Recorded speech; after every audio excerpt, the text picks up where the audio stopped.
Blast me to the mortal realms! It's time for the Mad Merlins review of Warhammer Age of Sigmar Stormbringer, issue 55 by Hachette Partworks and Warhammer.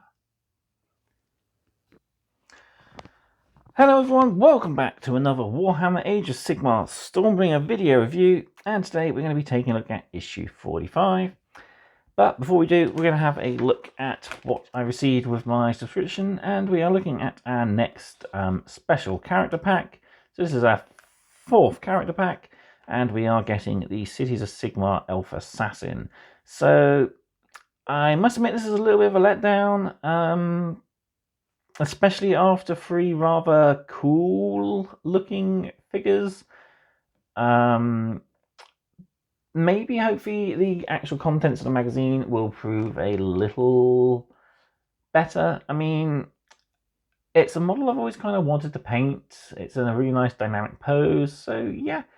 It does sadly come with a classic square base, as it was an old fantasy model. And other than that, yeah, we're getting a rather letdown figure for our final, possibly our final character pack. Although I did see somewhere that apparently Radikar was supposed to be our last character pack, but we've been given this 4th one. This could just be Games Workshop wanting to clear out some of their older Cities of Sigmar models. So yeah, who knows. Either way, I'm looking forward to it. It'll be a nice, cool new model to paint and add to my collection of growing models. I do enjoy painting rather than actually playing. But hopefully we'll be doing a bit more playing when the new edition drops. So I'll be doing a bit about that in a separate video. So stay tuned for my March/April mumbles. So yeah, which may or may not have been out by the time this video goes live, because I'm a bit behind at the moment. But we're catching up on Stormbringer very soon. So let's dive into issue 55, and we get ourselves a nice terrain issue. So we get the Domicile Shell, we learn about the 10 Paradises and the Terrible Wastes. So on the back we have our frame, we'll take a closer look at that. Looks really cool. This is the first time I've actually had one of these, and they do look really nice to actually build and paint. So let's open her up and see what we get inside.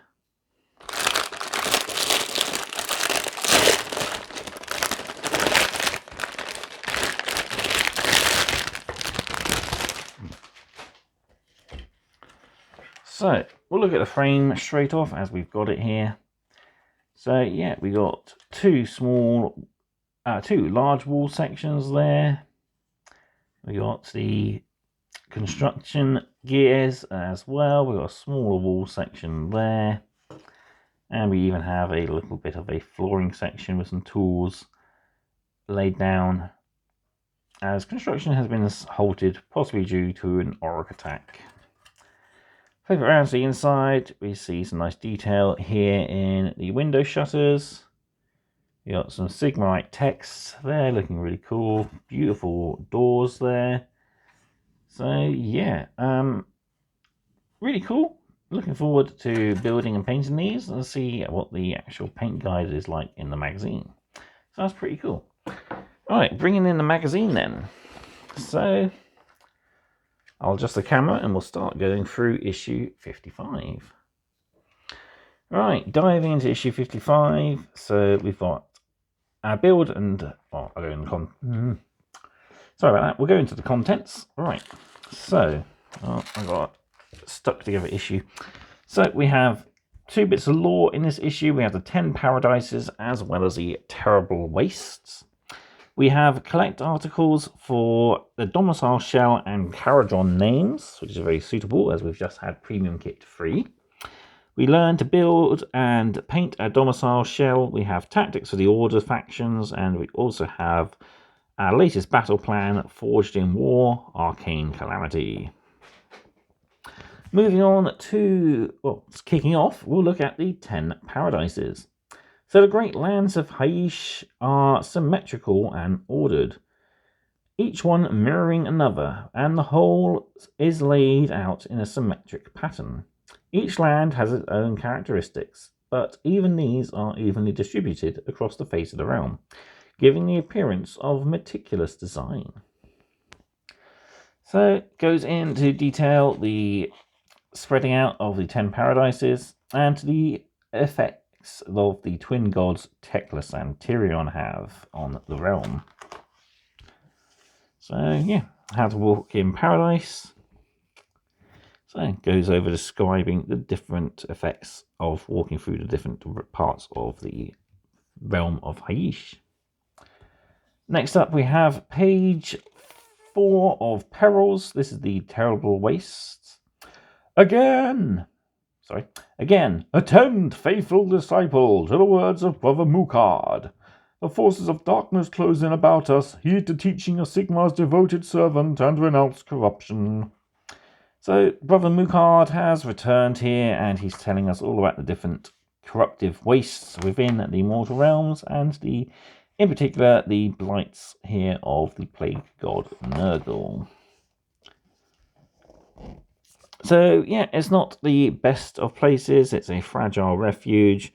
We see different beasts here of chaos fighting off against a elven cohort. So yeah, the Eternal Hunt is Folly of the Gods of Khorne there. So not the nicest of places to inhabit. Speaking of inhabiting, we have the Domicile Shell. So within these walls, a sanctuary is created, warding off the night. Domicile Shells are some of the most numerous buildings erected by the Stormbringer Crusades. Such domiciles are needed at all stages of a settlement's construction, and by all people. So yeah, these are shelters and strongholds.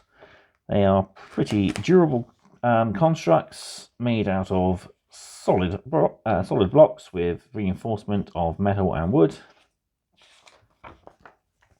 So we can roll on the hearth and home table, giving us a result, as well as the boon that Sigmar has given that particular building. Next up then, we have a page giving us a name generator for the Caradron Overlords.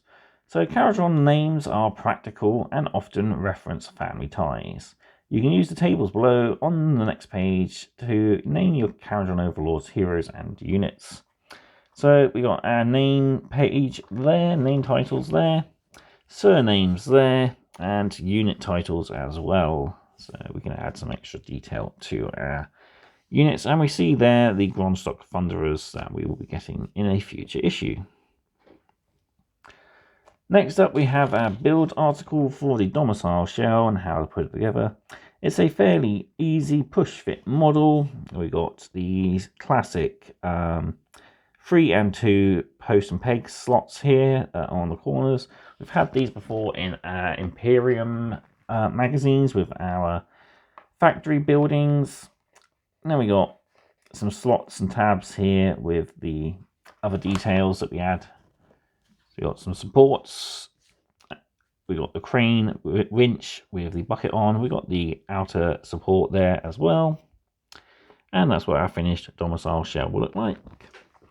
Moving on, we're going to start applying some paint to it. So we want to give the entire model a base coat of Corax White. Shade it with Agrax Earthshade. It's a good advice to do half of it at a time. So paint one half, let it dry, paint the other half, let it dry, shade one half, and then the same. Then after that, we're going to give it a nice dry brush all over Corax White, bringing out those sharp edges. Then we're going to go in with Catachin Flesh to pick out all the wood details, Retributor Armor to pick out the gold trim on all our windows, doors, etc. Runelord Brass is used for the outer details, edging there. Lead Belcher for any door handles, hooks and tools. Wraithbone for ropes and bandages, etc. So yeah, Dawnstone for the pile of cement there. Then we're going to shade the metal and wood details with Nuln Oil, as well as the contents of the bucket there with some rocks. Agrax Earthshade on the Runelord Brass, Skeleton Horde on the ropes, and Ragnarflesh Shade on the gold. And there we have our finished Domicile Shell. We'll probably be adding some more paints to it in future issues. But yeah, it's looking pretty good as it is, and will serve a good, nice piece of terrain for our battlefields. Moving on, then we have some new tactic pages for our orders. So we're continuing to focus on the Sylvaneth, and this time we look at the Tree Revenants. So these are fast and graceful warriors who use their special abilities to move quickly around the battlefield, defending the land and dealing swift death to the enemies of the natural order. So they are a maneuverable unit, and they are pretty versatile in the fact that they can be equipped with different pieces of war gear. So we've got command options. The champion has a different weapon. They can also make use of the all-out attack or all-out defense ability once per turn without spending that command point due to their special trait. But they are fragile. They don't have a lot of armor. But yeah, they're still a pretty good unit. Definitely one to take in units of 10, I think. And continuing with the Revenants, we have the Spite Revenants. So terrifying warriors creeping from hidden glades to join the households in times of war. Screeching out the Bale cacophony, they throw themselves into combat, slashing hatefully at the enemies with their talons and fangs as they are consumed by madness. So benefits, they have multiple attacks, and they are a low priority target as they are not all that best. The enemy often tend to disregard them, but usually to their own downfall. And again, they are another fragile unit, as with a lot of the Sylvaneth stuff. So yeah. Finally then, we're into our battle plan for the week. So this is Arcane Calamity from the Forged in War. So for this mission, we have our Force of Order and Force of Destruction. We take 3 heroes and 4 troop choices from our overall collection. We use 2 battle mats, 3 objectives down the centre, scoring points depending on the amount of objectives we hold, lasting for 5 battle rounds. Then we have the Paranormal Pollution as a special rule. At the beginning of each turn, the player whose turn it is rolls on the Mysterious Terrain table. The additional scenery rule that is chosen applies to all terrain for their turn. So pretty cool. Set the terrain up as usual, including our brand new Domicile Shell. So yeah. Then we have mustering for battle. So Eve and Ian have chosen their forces. Eve's gone for a nice mix. So we've got some tree units here. We've got the Spite Revenants and Tree Revenants. But mostly it's Stormcast. We've got the Knight Judicator, the Praetors, the Vindictors, the Knight Arcanum, the Knight Lord Aquilor, and the Storm Strike Chariot. While Ian has gone for Murloc and his mob, the Boingot Bounders, the Loom Bosson's Cave Squig, the Sneaky Snufflers, the Marsh Crawler Slogoff, the Beast Skewer Kilbo, the Killer Boss of Stabgrot, and 10 Gut Rippers. So yeah, pretty cool. Looking into the future then, so next issue is a pretty cool one. We get Fundrix Profiteers. I've actually got these guys before, and I'm looking at possibly painting them up a little different to how I did my last set. I'm probably going to paint them up as the magazine shows, and I might paint the rest of my Caradron stuff to match up with the original set of these guys I've done. So yeah, pretty cool. Issue 57 then, we have the Squig Herd, and we learn all about one of my favourite death factions, the Flesh Eater Courts. So there we have everything from issue 55. Very small issue because it is focused mainly on the terrain here. But it is a pretty cool issue nonetheless. So nice to add a larger piece of terrain to our terrain collection. We are getting a second one of these. I'm not too sure if it's exactly the same or if we are getting a I think it's a slightly different sized building, but we are getting a second Domicile Shell to add to the terrain collection in a future issue. We are getting 2 of the giant Guardian statues as well. And yeah, we'll make a nice Sigmarite settlement to fight over. Pretty cool. Once we get the full collection, of course. The magazine, some nice information for Haish as well as Brother Mukard, preaching all about the disease inflicting powers of Nurgle there. Other than that, the Caradron name generator will come in handy, especially as I said, we've just had Premium Kit 3, which comes with some lovely Caradron units to expand our small little faction. I'm not being sizist, I swear.